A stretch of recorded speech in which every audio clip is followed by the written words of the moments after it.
if they think social media companies are doing enough, is mental health professional and author Sheila Robinson-Kiss. Sheila, first, I just wonder, as a mental health professional, what has the reoccurring thought been in your mind as you're kind of watching Kanye West and how he's communicating with and about Kim Kardashian?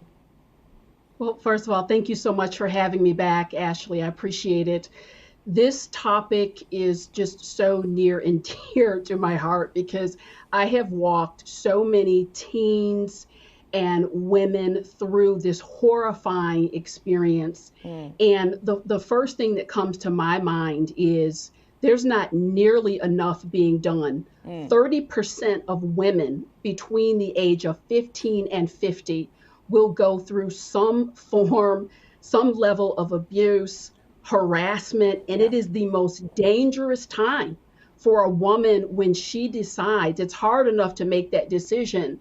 And then all too often, the social media platforms have been used, they've been weaponized by many of these abusers. So here she is at the most vulnerable time, and then it feels like it's open season. I know someone right now, they're trying to leave a toxic divorce, and revenge porn is here on the internet. This is what this person is dealing with, and she's just about to cave because she's so afraid. This is when he had problems before. Now it's really coming out of the box.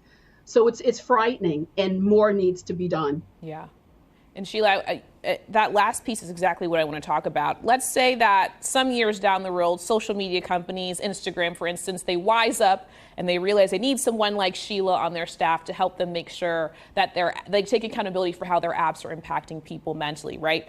What responsibility do you feel like Instagram has? If you worked there, what responsibility would you feel like you have to figure out how this impacts people and how to make it better? How do you stop this? Absolutely. We've all heard this quote, to whom much is given, much is required. Let's be honest. Many of these platforms, they are profit driven.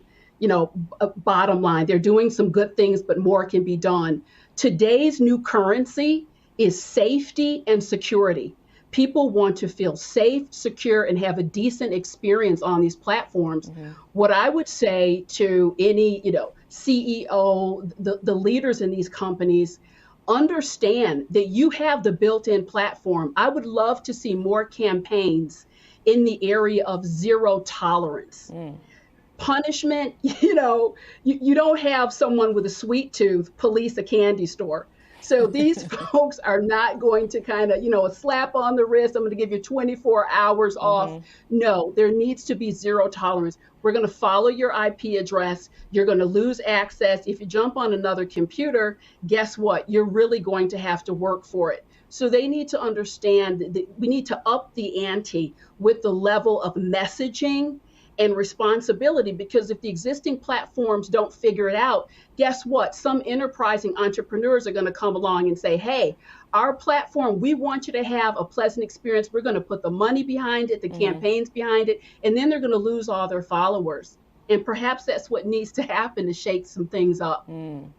Sheila, before I run out of time here, I always want to make sure I end my interviews with you this way, because I always assume maybe there's just one person watching this who identifies with what we're talking about. You talk to people who are going through this. What is your advice for someone who feels they're being harassed, feels they're being bullied, whether it's on social media or elsewhere? What's the first step they need to take to get help? Thank you, Ashley. I appreciate it. Look, 1 in 10 folks, women particularly, who are going through this, they will do it in isolation because there's a shame factor involved. But what I want you to hear me say very clearly, speak. It's like a flashlight. The more light you shed on it, the more help you enable yourself to receive.